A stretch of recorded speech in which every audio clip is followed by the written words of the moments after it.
Hello, algebra classes.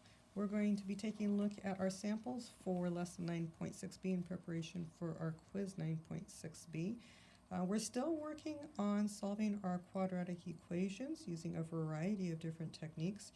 For this lesson, you are being prompted with which method will be the best and most efficient method to solve the equation. So you're going to follow that direction here. It'll tell you which way to solve it, and then we will carry through on that method and find what values of the variable work for this equation.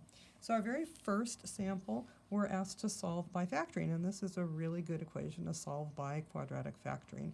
So I'll go ahead and employ our x method here. We're going to think of the two numbers that multiply to make 15 and what multiplies together to make the x squared.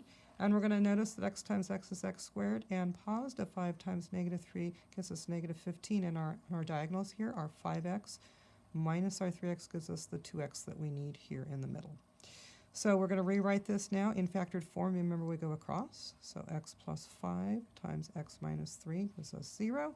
Set each of those factors equal to 0. Solve them for x. We find that x can assume both the value of negative 5 or 3.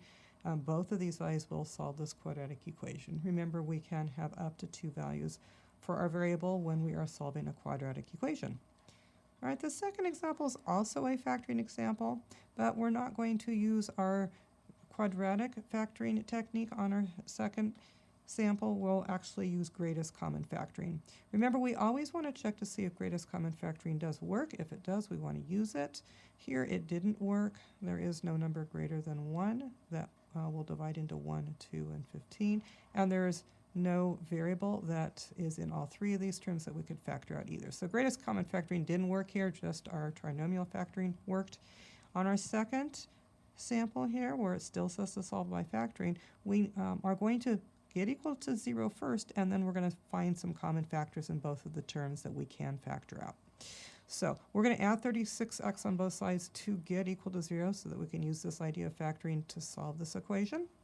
So we notice that both 9 and 36 can be divided by 9, and both x squared and x can be divided by x. So we're going to factor out 9x. And then to figure out what is left behind, we're going to think 9x times what gives us 9x squared. 9x times x is 9x squared. And since 9x times positive 4 is 36, then we're going to know that we need this plus 4 left behind. The other way, of course, to think about it is 9x squared divided by 9x is x. 36 divided by 9x is 4. Either way will allow you to figure out what you need to write in your parentheses that remains behind. My next step, well, I just put parentheses around the 9x so I could easily see the two factors that I need to set equal to 0. I'm going to use my zero product property to my advantage here. So either 9x is equal to 0 or x plus 4 is equal to 0. Solve both of those equations and find that x is 0 or x is negative 4. All right, so those were factoring examples. Now sample 3 will ask us to solve by taking the square root. The factoring won't work here that we used on samples 1 and 2, but taking the square root will work beautifully. We don't have any x terms, we just have x squared terms, and that's when it is ideal to solve a quadratic equation by taking the square root. So we're going to get that x squared isolated by itself, and then we will finish off by taking the square root. So let's see, how do we isolate the x squared? Subtract 5 on both sides first, giving us 4x squared equals 36. Divide both sides by 4, and that will give us x squared is equal to 9. Take the square root of both sides. Now is the time to take the square root because x squared is all by itself. We take the square root of both sides, and of course we will have a positive and a negative root when we take the square root of 9. So we get both x is equal to positive or negative 3. This happened to be a perfect square, so a calculator wasn't necessary here when we were taking the square root. Sample 4, last one. So this directs us to solve using the quadratic formula, and it's a really good choice here to solve using the quadratic formula because this does not factor. There is no greatest common factor more than 1, and since we have both x squared and x terms, taking the square root will not be helpful in solving this equation either. When factoring and when taking the square root are not methods that will work on a particular equation, quadratic formula will generally be the next easiest method we can use. Now you always can use the quadratic formula on any equation, but generally you're not going to want to do that because it is a little bit longer, a little bit more complex to use the quadratic formula than factoring or taking the square root. So we usually reserve using the quadratic formula when those two easier methods of factoring and taking the square root do not work. All right, so here's our equation.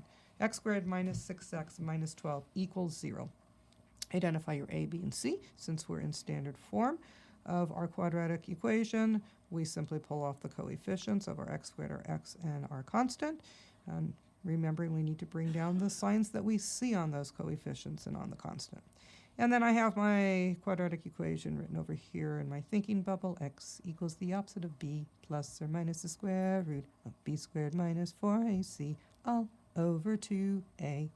All right, so I'm going to plug in to this quadratic formula. So here is the opposite of my b. Whatever I see here, I write down the opposite sign. Opposite of negative 6 is 6, plus or minus the square root of. And in here, it's really important that I put my negative 6 in parentheses because I am squaring negative 6. I am not squaring 6. This says this means negative 6 times negative 6. So let's make sure if we are squaring a negative number that we put that negative number in parentheses in our radical so that we are working accurately. So here we have our b squared, negative 6 squared minus 4, which is part of our formula, times a, which is 1, times c, which is negative 12, all over 2, which is in the formula, times 1a. And that fraction bar needs to go all the way across. That's super important. This is one big, huge fraction.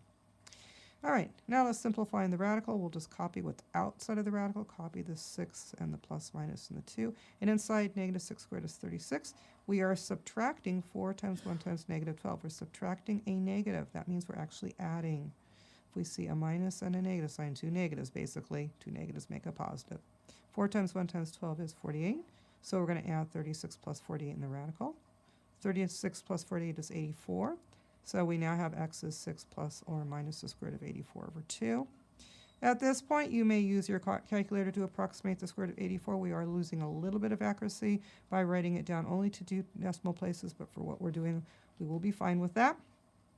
And we also could just leave this, the square root of 84. We could use our calculator to work this out as well. We'll be slightly more accurate if we do that. But again, replacing the square root of 84 with 9.17 would be acceptable for what we're doing here.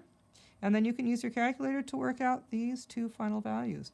In your calculator, 6 plus 9.17 equals, keep that answer in your calculator and divide it by 2, and it'll give you three digits in your decimals, but you're going to round off to the second digit.